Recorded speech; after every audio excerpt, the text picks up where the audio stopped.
Hello everyone, आज की इस वीडियो में हम लोग देखेंगे कि advance tax, TDS receivable and provision for tax की जर्नल एंट्रीज आपको किस तरीके से करनी है। स्टेप बाय स्टेप मैं आपको विद कंसेप्ट आपको समझाऊंगी कि ये एंट्रीज किस तरीके से होती हैं। टैली में ये एंट्रीज उसके बाद आप बिल्कुल इजीली कर पाएंगे। हम इसमें अलग अलग एग्जांपल्स भी देखेंगे कि रिफंड के केस में एंट्रीज क्या होती हैं, एक्स्ट्रा पेमेंट अगर आपको टैक्स की करनी पड़ती है तो एंट्रीज क्या होती हैं। अब वीडियो को स्टार्ट करने से पहले एक बेसिक कंसेप्ट आप लोगों को समझना जरूरी है कि एडवांस टैक्स क्या होता है। देखिए, जैसे फिलहाल हमारे पास जो फाइनेंशियल ईयर चल रहा है वो फाइनेंशियल ईयर हमारे पास कौन सा चल रहा है, दैट इज 26-27, जिसको हम क्या बोलेंगे, टैक्स ईयर बोलेंगे। अब इस साल से इस फाइनेंशियल ईयर को क्या बोला जाएगा जी, इस फाइनेंशियल ईयर को बोला जाएगा टैक्स ईयर। तो इसको मैं TY कर देती हूँ, क्लियर। अब ये जो फाइनेंशियल ईयर है, इस फाइनेंशियल ईयर में कोई भी पर्सन फॉर एग्जांपल 25 लाख की इनकम अर्न कर रहा है, कोई 30 लाख की इनकम अर्न कर रहा है, क्लियर। अब ये जो इनकम कोई भी पर्सन अर्न कर रहा है, इसके ऊपर लास्ट में जाकर के उसको टैक्स पे करना पड़ेगा। मैं भी एडवांस टैक्स को बीच में नहीं ला रही, आप मेरी बात को समझना। इस 25 लाख के ऊपर जितना भी टैक्स बनेगा, मैं कैलकुलेट नहीं कर रही, मैं एक एग्जांपल दे रही हूँ कि आप लोगों का टैक्स बनता है जी 4 लाख रुपीज, क्लियर। कम ज्यादा की हम बात नहीं करेंगे, हमने जस्ट एक एग्जांपल लिया है। 4 लाख का आपका टैक्स बनता है जो कि आपको गवर्नमेंट को पे करना है। अब अगर आप इसको बिल्कुल ईयर एंड के बाद पे करेंगे तो गवर्नमेंट का तो इसमें नुकसान हो जाएगा। अगर आप इसको ईयर एंड के बाद पे करते हैं तो गवर्नमेंट का इसमें नुकसान हो जाएगा, क्योंकि ये 4 लाख इस कंप्लीट टैक्स ईयर की पेमेंट है 26-27 की। ये किसकी टैक्स पेमेंट है, इस कंप्लीट टैक्स ईयर की पेमेंट है, लेकिन गवर्नमेंट को बिल्कुल ईयर के एंड में मिल रही है, तो गवर्नमेंट को इससे नुकसान होगा। गवर्नमेंट क्या कहती है, जितना आपका एस्टिमेटेड टैक्स है, यहाँ पे आपका एस्टिमेटेड टैक्स कितना बना जी, 4 लाख रुपए बना, ठीक है। तो गवर्नमेंट क्या कहती है, जितना आपका एस्टिमेटेड टैक्स बनता है उसका 15% आप 15 जून तक पे कर दो या उससे पहले पे कर दो, उसका 45%। अब आप बोलोगे मैडम 15% यहाँ पे कर दिया तो क्या 4 लाख का 45% पे करना है? नहीं नहीं नहीं नहीं नहीं, टोटल देखो 15 सितंबर तक हमें 45% टैक्स का अमाउंट पे करना है। अब जो 15% आप ऑलरेडी पे कर चुके हो ना, वो इस 45 में से माइनस हो जाएगा। जैसे कि अगर मैं इस 4 लाख की बात करूं, मुझे 15 जून तक जो पे करना है, 15 जून तक कितना करना है, 4 लाख का 15% हमें यहाँ पे करना है। मेरी बात समझ में आई आपको? जैसे कि हमने यहाँ कैलकुलेटर ले लिया, ठीक है। यहाँ पे आप लोग जब कैलकुलेट करेंगे इंटू 15%, कितना हो गया आप लोगों के पास, 60,000 आ गया। तो यहाँ पे आप लोगों ने कितना पे किया, 60,000 पे कर दिया। अब नेक्स्ट आपको कब तक पे करना है, 15 सितंबर तक पे करना है। 15 सितंबर तक आपको कितनी अमाउंट पे करनी है, 45%। तो यहाँ पे 4 लाख का कितना पे करना है, 45%। अब 4 लाख का 45% निकालिए इंटू 0.45, ये हमारे पास कितना आ गया, 1,80,000, क्लियर। अब ये जो आपके पास आया 1,80,000, ये आपको कब तक पे करने थे, 1,80,000 आपको पे करने थे 15 सितंबर तक। अब यहाँ पे 15 सितंबर तक हमें 1,80,000 पे करने थे, तो मैं क्या करूंगी, इसमें से 60,000 माइनस कर दूंगी, क्योंकि ये हम 15 जून तक पे कर चुके हैं। तो एक्चुअल में अब हमारा पेंडिंग बैलेंस कितना है, इसमें से 60,000 आप माइनस कर दो, यहाँ पे 1,20,000 अब मुझे पे करने पड़ेंगे। यहाँ तक क्लियर हो गया आपको? हाँ जी मैम, हो गया। इसी तरीके से आपको 75% पे करने हैं, कब तक, 15 दिसंबर तक। 15 दिसंबर तक आप लोगों को कितने पे करने हैं, यहाँ पे 75%, किसका, 4 लाख का। अब इसमें से हम कितना माइनस कर देंगे, ये जो पहले पे किया, कौन कौन से अमाउंट हमने पे किए, 1,20,000 हमने पे किया, ये हम माइनस कर देंगे, 60,000 हमने पे किया, ये हम माइनस कर देंगे। क्लियर हो गया? हाँ जी मैम, क्लियर हो गया। तो इसको मैं बहुत ज्यादा डेप्थ में नहीं लेकर के जाऊंगी, एडवांस टैक्स कैसे पे होता है, मैंने जनरली आपको ओवरव्यू सारा दे दिया। तो ये एडवांस टैक्स की हमने बात की कि 15% ऐसे, 45%, 75% और 100% आपको पे करना है। अब यहाँ पे तो हम बात कर रहे थे फाइनेंशियल ईयर 26-27 की, बट अगर मैं बात करूं यहीं पे, इसको हम टैक्स ईयर बोलेंगे। अभी थोड़ा आदत है हमें फाइनेंशियल ईयर बोलने की, बट अब हमें टैक्स ईयर बोलना पड़ेगा 26-27 को। अब 25-26 की अगर आप एंट्रीज कर रहे हैं, फिलहाल हमारा जो फाइनेंशियल ईयर अभी गया है वो 25-26 गया है, हाँ जी मैम। तो 25-26 में जो ये फाइनेंशियल ईयर है, इसके अंदर जो आपने एडवांस टैक्स पे किया होगा वो ड्यूरिंग द ईयर ही किया होगा ना, 1 अप्रैल 2025 से कब तक पे किया होगा, 31/3/2026 के बीच में। आपने इस टाइम पीरियड के दौरान ये टैक्स पे किया होगा। तो इस टाइम पीरियड में जो आपने एडवांस टैक्स पे किया, एक तो हम ये देखेंगे कि ड्यूरिंग द ईयर वाली एंट्री आपको कैसे करनी है। क्लियर हो गया? ये जो ड्यूरिंग द ईयर आपने एडवांस टैक्स पे किया, इसकी जर्नल एंट्रीज हम अपनी इस वीडियो में सीखेंगे। दूसरा हम बात करेंगे यहाँ पे टीडीएस रिसीवेबल की। देखो पहले कंसेप्ट समझ लो। अगर मैं सीधा कह दूं एडवांस टैक्स की एंट्रीज ऐसे करनी है, टैक्स डिडक्टेड एट सोर्स की एंट्रीज ऐसे करनी है, तो कुछ भी समझ में नहीं आएगा आपको। सबसे पहले आपको कंसेप्चुअल क्लैरिटी तो होनी चाहिए ना कि एडवांस टैक्स होता क्या है।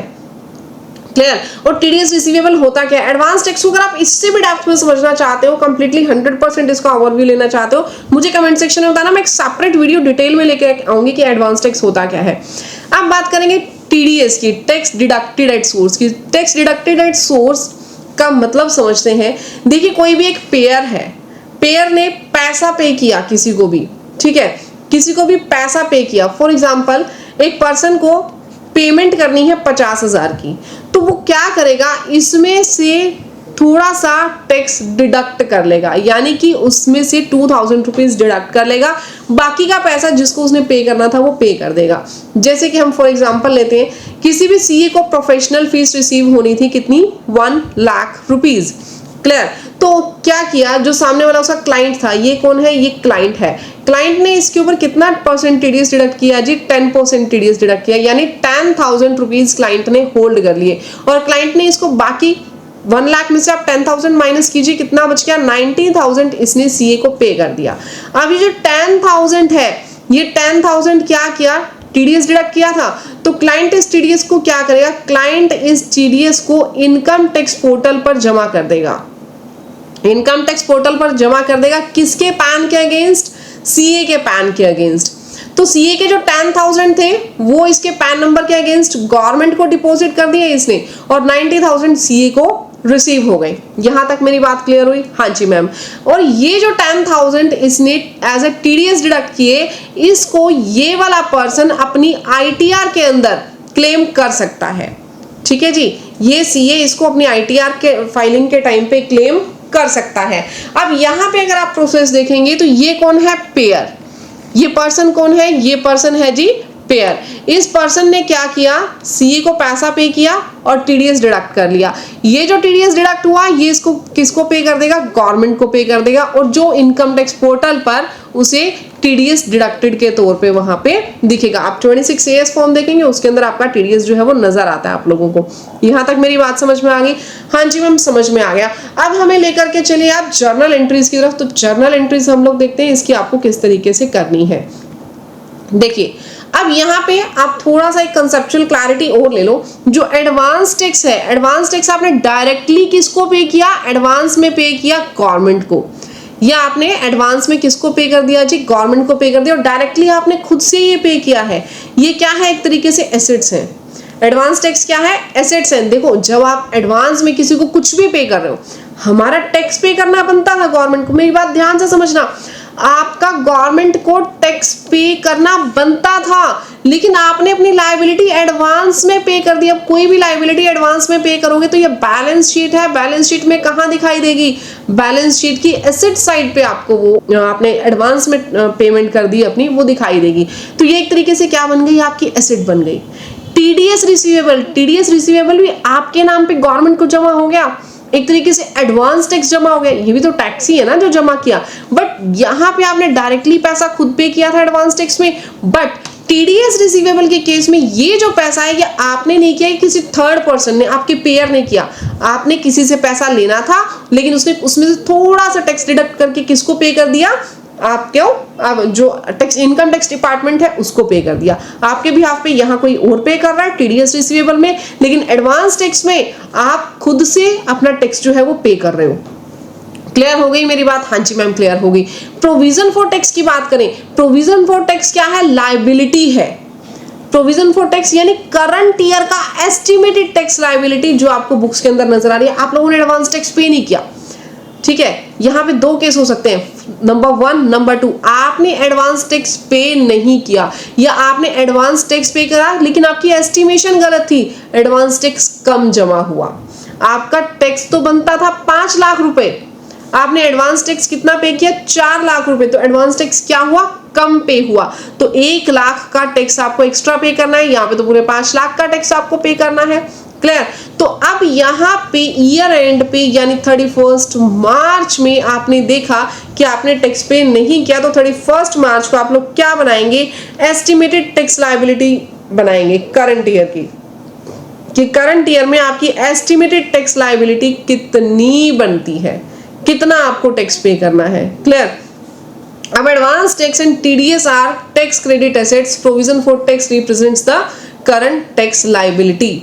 यहाँ पे आपको करंट टैक्स लायबिलिटी होगी, तो मतलब एक तरीके से जो आपने पैसा पे करना है। आप देखो मेरी बात एक बार ध्यान से सोचना, आपने 31 मार्च को देखा, मैं आपको बिल्कुल कंसेप्चुअली इसमें बताती हूँ। आपने 31 मार्च को देखा, आपने 1 लाख रुपए कम पे किए।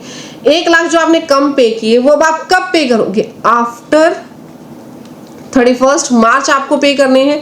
तो 31 मार्च को तो पे करना रह गया ना। अरे भाई जो पैसा आपको पे करना था आप पे नहीं कर पाए, वो कहाँ जाता है, वो ऑब्वियसली लायबिलिटी में ही तो जाता है। वो ऑब्वियसली किस में जाता है, लायबिलिटी में ही तो जाता है। जो पैसा आपको पे करना चाहिए था कब तक, 31 मार्च तक, बट आपने पे नहीं किया, उसको कहाँ शो करोगे जी, लायबिलिटी में ही तो शो करेंगे मैम। बस वही बात मैं आप लोगों से कर रही हूँ। अब यहाँ पे आपको समझ आ गया एडवांस टैक्स एसेट में क्यों जाएगा, टीडीएस रिसीवेबल एसेट में क्यों जाएगा, प्रोविजन फॉर टैक्स लायबिलिटी में क्यों जाएगा। क्लियर हो गई ना आपको मेरी बात, बिल्कुल छोटा सा कंसेप्ट था। हाँ जी मैम बिल्कुल क्लियर हो गया, ठीक है जी, ये आपको डन हो गया। अब हम आ जाते हैं जर्नल एंट्रीज पे। अब एक बात बताइए, आप एडवांस टैक्स आप ड्यूरिंग द ईयर पे कर रहे हैं, एडवांस टैक्स हम कब पे कर रहे हैं, ड्यूरिंग द फाइनेंशियल ईयर। हाँ जी मैम बिल्कुल आप सही कह रहे हो, ड्यूरिंग द फाइनेंशियल ईयर पे कर रहे हैं। तो ड्यूरिंग द फाइनेंशियल ईयर आपने कुछ भी पे किया, कुछ भी पे किया, तो बैंक ऑलवेज क्या होता है, credit, debit the receiver, credit the giver. आप क्या करते हो, डेबिट कौन, रिसीवर, क्रेडिट कौन, गिवर। गिवर कौन है, कौन पैसा दे रहा है, बैंक से पैसा दे रहे हैं। ठीक है, बैंक से पैसा दे रहे हैं। किस का पैसा दिया, एडवांस टैक्स का। एडवांस टैक्स हमारी एसेट है, तो advance tax account debit 50,000 to bank account credit 50,000। Advance tax की हमने पेमेंट कर दी फ्यूचर टैक्स लायबिलिटी को खत्म करने के लिए, तो इसको हमने डेबिट कर दिया। यहाँ पे एडवांस टैक्स की एंट्री आपको समझ में आ गई। आपने फर्स्ट, सेकंड, थर्ड, फोर्थ तीनों क्वार्टर्स के अंदर इस तरीके से एंट्री करनी है। तो मल्टीपल आपकी पेमेंट्स गई, जून में, सितंबर में, दिसंबर में, मार्च में 4 पेमेंट्स आपकी गई। तो आपको चारों पेमेंट्स की एंट्री देखिए कैसे करनी है। मैं इसको थोड़ा सा शॉर्ट कर दूं, आप लोगों को दिख रहा होगा।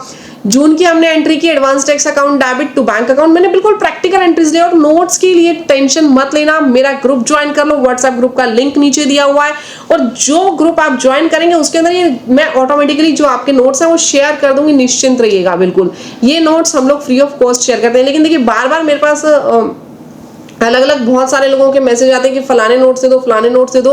वो पॉसिबिलिटी नहीं होती मैं अलग अलग एक एक पर्सन को नोट्स देती रहूं। तो उसके लिए आपको बाद में मेरी वेबसाइट से जाके डाउनलोड करने होंगे, और अगर आप करंटली मेरे व्हाट्सएप ग्रुप में, तो वहां आपको बिल्कुल फ्री ऑफ कॉस्ट ये नोट्स मिल जाएंगे। क्योंकि आप लोग अगर ग्रुप में रहते हो तो देखो टाइमली बेसिस पे मैं कुछ ना कुछ नोट्स वहां पे शेयर करती रहती हूँ, बट 1-to-1 मुझे नोट्स देना पॉसिबल नहीं होता, तो इसलिए मुझे अपनी वेबसाइट पे वहां पे आप लोगों को ये लिंक शेयर करना पड़ता है। तो आप लोग व्हाट्सएप ग्रुप को ज्वाइन करके रखो ताकि ये नोट्स आपको इजीली फ्री ऑफ कॉस्ट मिले। Now come to the question. यहाँ पे सितंबर में आपने पे किए 40,000, तो advance tax account debit to bank account 40,000। दिसंबर में पे किए 50,000, advance tax account debit to bank account 50,000। Advance tax आपने मार्च में पे किया, तो सेम एंट्री 60,000 की हो जाएगी। डन। ये कौन सी एंट्रीज है मैडम, ये वो एंट्रीज है जो ड्यूरिंग द ईयर हमने की। ये वो एंट्रीज है जो ड्यूरिंग द टैक्स ईयर और पिछले साल की बात करें फाइनेंशियल ईयर के टाइम पे हमने की। क्लियर। अभी 1,80,000 का डेबिट बैलेंस एडवांस टैक्स का आपके पास इकट्ठा हो गया। समझते जाओ, ऐसी कंसेप्चुअल क्लैरिटी दूंगी, बिल्कुल क्रिस्टल क्लियर हो जाएगा आपको। क्लियर। नाउ टीडीएस रिसीवेबल की बात करेंगे। किसी प्रोफेशनल ने आपको 1 लाख रुपीज आपने किसी प्रोफेशनल को पे करने थे, ठीक है, या आप खुद एक प्रोफेशनल है, आपको 1 लाख रुपीज पे होने थे। सामने वाले क्लाइंट ने 10,000 का टीडीएस डिडक्ट कर लिया, और अमाउंट आपको कितनी मिली, 90,000 रुपीज मिली। मिलनी थी 1 लाख रुपए की, 10,000 का टीडीएस डिडक्ट कर लिया, उसने कितनी अमाउंट दी आपको, मात्र 90,000 की अमाउंट रिसीव हुई। ठीक है जी। अभी जो 90,000 की अमाउंट रिसीव हुई, टीडीएस आपका 10,000 कट गया, उसकी एंट्री कैसे करोगे, डेबिट व्हाट कम्स इन। ठीक है, तो डेबिट व्हाट कम्स इन के हिसाब से बैंक अकाउंट क्या हो जाएगा, डेबिट। जब भी पैसा आता है बैंक अकाउंट क्या हो जाता है, डेबिट हो जाता है। टीडीएस रिसीवेबल डेबिट, टीडीएस हमारी एसेट है ना, आपका पैसा आना चाहिए था, लेकिन उसने क्या किया, टीडीएस डिडक्ट कर लिया। ये एक तरीके से जैसे आपने एडवांस टैक्स था, वो आपका एडवांस में आपने टैक्स पे कर दिया, ये भी तो एडवांस में आपका एक तरीके से टैक्स ही पे हुआ, लेकिन सामने वाले पेयर ने डिडक्ट करके पे कर दिया, तो इसको हम टीडीएस रिसीवेबल बोलते हैं। तो bank account debit, TDS receivable debit, किस चीज का पैसा था ये, प्रोफेशनल फीस का। टू प्रोफेशनल फीस कितनी, 1 लाख रुपीज। या यहाँ पे आपने डेटर्स की पहले एंट्री कर रखी थी, तो डेटर का नाम यहाँ पे आ जाएगा, ठीक है। डेटर का नाम मैडम कैसे आ जाएगा, मुझे कुछ समझ में नहीं आया। अब ये मैं आपको बताऊं, देखो फॉर एग्जांपल राम ने आपको पैसा पे करना था, आपने पहले एंट्री की हुई थी Ram debit to professional fees कितनी, 1 लाख रुपीज, 1 लाख रुपीज, इस तरीके से, ठीक है। तो यहाँ पे अब राम से आपका पैसा आना है, तो यहाँ पे क्या एंट्री हो जाएगी, bank debit TDS receivable debit. Bank कितने से डेबिट होगा, 90,000 से, टीडीएस रिसीवेबल 10,000 से, टू राम यहाँ पे आ जाएगा कितना, 1 लाख रुपीज। इसकी एंट्री ऐसे भी हो सकती है, ठीक है। वो आपकी बुक्स ऑफ अकाउंट्स पर डिपेंड है कि आपने पहले वाली एंट्री किस तरीके से की हुई है। अब यहाँ पे 10,000 है, ये कोई एक्सपेंस नहीं है, ये क्या है, आपकी एसेट है। ये क्या है, अभी आपकी एसेट है, क्योंकि अभी ये खर्चा हुआ नहीं है, हमने तो एडवांस में टैक्स के अगेंस्ट एक अमाउंट जो है वो जाकर के जमा हो गई है। आगे देखिए, TDS when customer is already a debtor, ये मैंने अभी आपको बताया ना, जैसे client account debit to professional fees आपने की हुई है, फिर बाद में क्या हो जाएगा, मैंने एक एक चीज अपने नोट्स में डाली है ताकि आप लोगों को क्लियर कट समझ में आ जाए। नोट्स एक बार रीड आउट कर लेना, अगर भूल भी जाओ तो आप लोगों को डायरेक्टली सब कुछ याद आ जाएगा जो मैंने पढ़ाया था। Bank account debit, TDS receivable account debit to client account 1 lakh rupees, जो मैंने अभी आपको राम वाला एग्जांपल दिया, सेम वही एग्जांपल मैंने सेपरेटली यहाँ पे डाला है कि अगर आपने क्लाइंट के नाम से एंट्री की हुई है तो आपको ये जर्नल एंट्री वहां पे करनी है। नेक्स्ट, प्रोविजन फॉर टैक्स की एंट्री रह गई हमारी। हमने एडवांस टैक्स की एंट्री सीख ली, हमने टीडीएस रिसीवेबल की एंट्री सीख ली, अब रहता क्या है मैडम, प्रोविजन फॉर टैक्स की एंट्री रह गई। 3 चीजें आपने बोली थी, तीनों चीजें बताऊंगी, बिल्कुल डिटेल में बताऊंगी, और इनको इंटरकनेक्ट करना भी बताऊंगी, समझते जाओ, इंटरलिंकेज भी बताऊंगी, अलग अलग एंट्रीज नहीं बताऊंगी सिर्फ। नाउ अब ईयर एंड पे आपको क्या पता चला, आपकी 3 लाख का आपका टैक्स अमाउंट पे होना था। कितना, 3 लाख का टैक्स अमाउंट।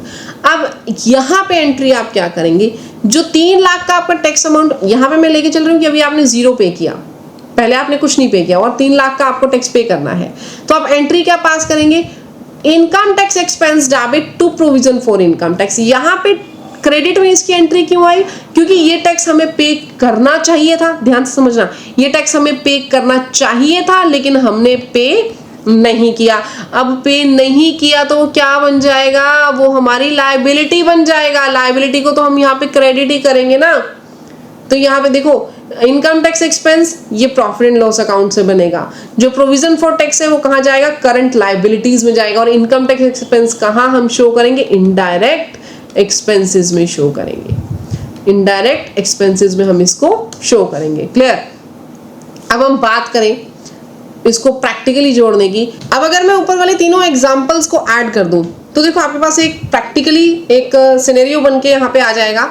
आपकी जो करंट टैक्स लायबिलिटी है 31 मार्च 2026 तक की, वो कितनी बन रही है, 3 लाख रुपए की आपकी करंट टैक्स लायबिलिटी है। एडवांस टैक्स हमने कितना पे किया था, 1 लाख, वो हमने 4 किश्तों में पे किया था ना एडवांस टैक्स। और टीडीएस रिसीवेबल आपका टोटल कितना बना है, 50,000 रुपीज। अब टैक्स लायबिलिटी थी 3 लाख रुपीज, आपने 1 लाख का एडवांस टैक्स पे कर दिया, और टीडीएस आपने पे, यहाँ पे जो भी आपका डिडक्ट हुआ गवर्नमेंट के पास जमा तो हो गया ना, कितना हुआ 50,000 का।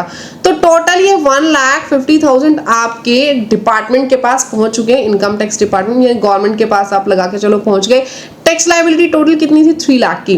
तो बैलेंस बच गया ना, इसमें से ये दोनों माइनस करोगे आप तो 1,50,000 का बैलेंस बच गया जो आपको पे करना है। एडवांस टैक्स की मैंने ऑलरेडी आपको बता दी, advance tax account debit to bank account, ये आपके पहले एंट्रियां की होंगी। टीडीएस रिसीवेबल 50,000 और टू जो भी कस्टमर अकाउंट है या रेलेवेंट इनकम अकाउंट है। अब यहाँ पे जो प्रोविजन हमें क्रिएट करना है, प्रोविजन आपका कितने का क्रिएट हुआ, income tax expense debit 3 lakh रुपए to provision for tax 3 lakh रुपए। यहाँ पे 3 लाख का आपका टैक्स पे करना रहता था, सॉरी 3 लाख का आपको टोटल टैक्स पे करना था, तो प्रोविजन भी हम 3 लाख का बनाएंगे ना, income tax expense debit to provision for tax. लेकिन ये जो 3 लाख का आपने प्रोविजन बनाया, इसमें से आपने देखा कि कुछ पे हो चुका है। कितना पे हुआ था? 1,50,000। तो ये प्रोविजन फॉर टैक्स आपने 3 लाख का तो यहाँ पे बना दिया, और ये कहाँ बनेगा? ये लायबिलिटी में जाके बनेगा। ध्यान से मेरी बात सुनो, मैं आपको यहाँ पे ना बैलेंस शीट का एक सिनेरियो बना करके दिखाती हूँ। यहाँ पे एडवांस टैक्स आपका एसेट्स के अंदर, यहाँ पे एसेट्स है, यहाँ पे लायबिलिटीज है। यहाँ एडवांस टैक्स आपका कितने का दिखेगा? मैम 1 लाख का। यहाँ टीडीएस रिसीवेबल कितने का दिखेगा? मैम 50,000 का। यहाँ प्रोविजन फॉर टैक्स कितने का दिखेगा? मैम 3 लाख रुपीज का। क्लियर? अब देखा जाए तो इस 3 लाख में से ये दोनों अमाउंट्स तो पेड हो चुकी है ना? हाँ जी मैम, बिल्कुल पे हो चुकी है। तो इस 3 लाख से हम लोग क्या करेंगे? इन दोनों अमाउंट्स को एडजस्ट कर देंगे। तो उसके लिए हमने क्या किया? हमने प्रोविजन फॉर टैक्स को डेबिट किया।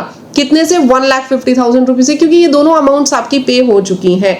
2 क्या आ जाएगा? एडवांस टैक्स, और 2 क्या आ जाएगा? TDS receivable. तो यहाँ पे जो नेट बैलेंस शीट आपकी नजर आएगी वो कैसे नजर आएगी? यहाँ पे सिर्फ प्रोविजन फॉर टैक्स बच जाएगा। कितना? 1,50,000 का। और यहाँ पे एडवांस टैक्स कितना हो जाएगा? 0। यहाँ पे टीडीएस कितना हो जाएगा? 0। ये दोनों अमाउंट्स यहाँ पे क्या हो जाएंगी? 0 हो जाएंगी, जो यहाँ पे पहले 1 लाख और 50,000 की आ रही थी। तो यहाँ पे आप लोगों को ये जर्नल एंट्री पास आउट करनी है बाद में। Provision for tax account debit to advance tax to TDS receivable, और इस एडजस्टमेंट के बाद आपके पास इस तरीके से ये अमाउंट्स आ जाएंगी, जो मैंने आपको बैलेंस शीट की में भी रिफ्लेक्ट करके बता दी है। क्लियर? अब ये provision of tax for tax यहाँ से कैसे रिमूव होगा? इसको हम जब पे कर देंगे, provision for tax account debit to bank account, bank से ये पैसा चला जाएगा और ये पैसा क्या हो जाएगा? नील हो जाएगा, और बैंक से यहाँ बैंक अकाउंट होगा, उसमें से 1,50,000 आपके कम हो जाएंगे ऑब्वियसली, और यहाँ से पीटीएफ यानी प्रोविजन फॉर टैक्स आपका कम हो जाएगा। ओह, पीटीएफ नहीं, इसको पीएफटी कर देना। ठीक है, आगे आ जाएंगे। कंप्लीट जर्नल एंट्री का मैंने आपको यहाँ पे फ्लो एक बार फिर से बता देती हूँ। एडवांस टैक्स जब आपने पे किया तो advance tax account debit to bank account. TDS की जब हम बात करेंगे तो उसकी एंट्री क्या आ जाएगी? TDS receivable account debit to customer account या इनकम अकाउंट। ईयर एंड पे हमें टैक्स प्रोविजन बनाना है, यानी income tax expense account debit to provision for tax account.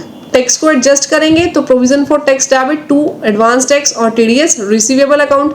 Balance tax payment के लिए provision for tax account to bank account. ये complete मैंने आपको एक वर्क फ्लो बना करके दे दिया, जिसमें इजीली आप अपनी एंट्रीज को ट्रेस कर सकते हो। प्रैक्टिकल केस एक और हम यहाँ पे डिस्कस कर लेते हैं, जहां पे जो थोड़ा सा अलग हम सिनेरियो ले लेंगे। इसमें देखिए, करंट टैक्स लायबिलिटी आपकी कितनी है? 5 लाख रुपीज। आपने एडवांस टैक्स कितना पे किया? 2 लाख रुपीज। टीडीएस आपका कितना है? 1,50,000। तो करंट टैक्स लायबिलिटी में से एडवांस टैक्स माइनस कर दो, टीडीएस माइनस कर दो। बैलेंस टैक्स पेएबल कितना आ गया? 1,50,000। हाँ जी मैम। एडवांस टैक्स की entry, advance tax account debit to bank account, जैसे कि हमने सीखा। टीडीएस की हमने एंट्री कर दी, TDS account debit to customer account. Provision की एंट्री करेंगे तो इनकम टैक्स प्रोविजन क्या आएगा? लायबिलिटी। कितना इनकम टैक्स प्रोविजन बनाना था हमने? 5 लाख का।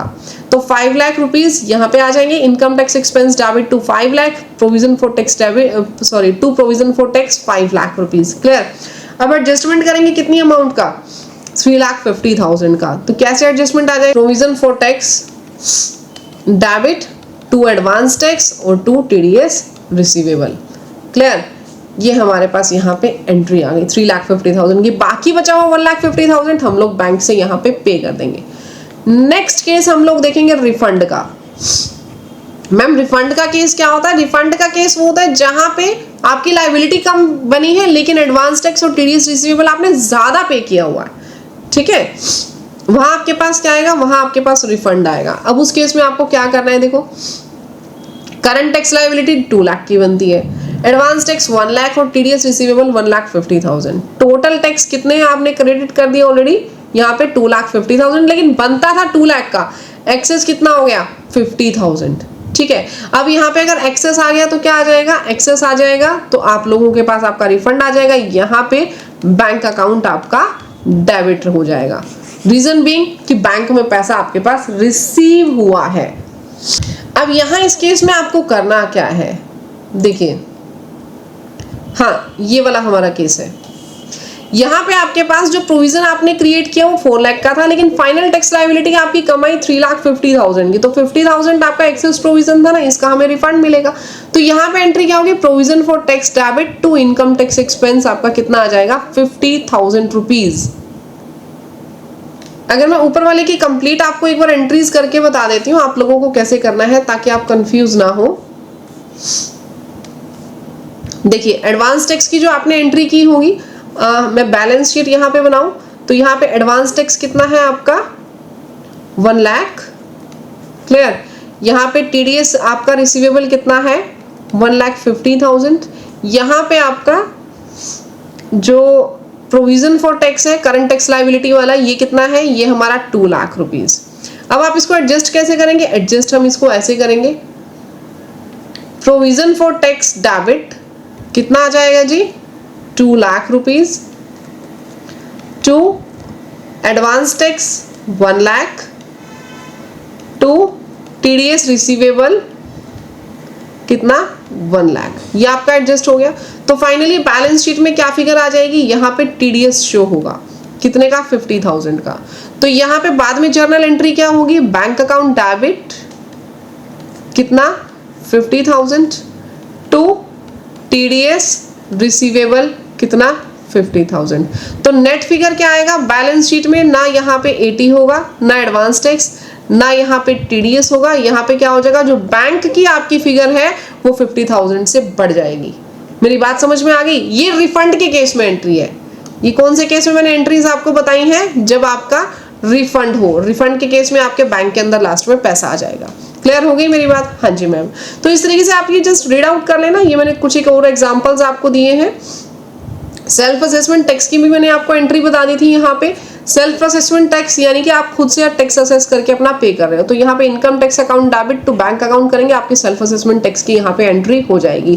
क्लियर। तो एडवांस टैक्स को बहुत हमने यहाँ पे डेप्थ के अंदर सीख लिया। एडवांस टैक्स के आई थिंक सारे के सारे जो आपको कंसेप्चुअल क्लैरिटी है वो मिल गई होगी। यहाँ पे मैंने टीसीएस की, प्रोविजन की, एडजस्टमेंट्स की सारी अलग एंट्रीज करके बताई हैं। नोट्स में आप लोगों को शेयर कर दूंगी, आपके जो मेरा व्हाट्सएप ग्रुप का चैनल है व्हाट्सएप पे मैं इसको शेयर कर दूंगी। अगर आप लोगों को बाद में ये नोट्स लेने हैं तो बाद में आप लोगों को मेरी वेबसाइट पे जाना पड़ेगा। वेबसाइट पे मैं लिंक दे दूंगी, आप लोग वैसे मेरा चैनल ज्वाइन कर लीजिए ताकि टाइमली बेसिस पे आप लोगों को नोट्स मिलते रहे। और अगर आपको वीडियो अच्छी लगी तो वीडियो को लाइक, चैनल को सब्सक्राइब जरूर कीजिएगा। मुझे जरूर बताइएगा ये वीडियो आप लोगों को कैसी लगी, और ऐसे किसी और टॉपिक्स में आपको दिक्कत आती है, जर्नल एंट्रीज में दिक्कत आती है, तो मुझे कमेंट सेक्शन में बताइए, मैं उनके लिए भी स्पेशल वीडियो आप लोगों के लिए लेकर के आऊंगी। गाइज एक छोटा सा मोटिवेशन मुझे भी आप लोगों से चाहिए, मेरी वीडियो को लाइक और चैनल को सब्सक्राइब जरूर करके जाइएगा, क्योंकि बहुत लेबर हम लोग भी करते हैं आप लोगों के लिए।